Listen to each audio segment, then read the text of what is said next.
हाँ जी अस्सलाम वालेकुम। हाँ जनाब की हाल है, ठीक हो? जनाब बाहर आए ते पीटा दी बुत्ती बनानी ते मिस्त्री साहब नूं आंदा मैं बुत्ती बना दिओ। हाँ जी मिस्त्री ते कम चेक करो। हाँ जी इन्हें जनाब बोर दा पैप पा छड़िया ते गोडा हूँ वेखो बह के रोंदा पिया।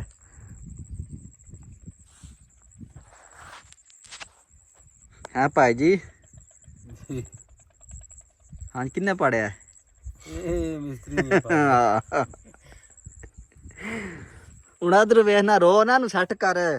दो तरीका लाने आया ना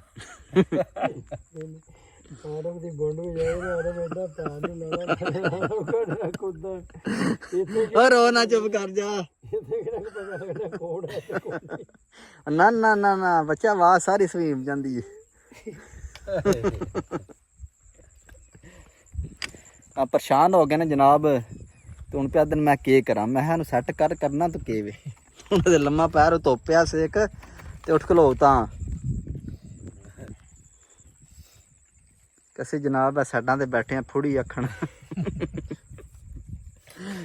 उठ खलो ना और रो ना हार ये वादे घट होंदे रहंदे ने।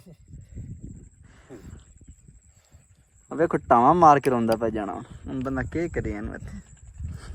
आरम दी बोंड मार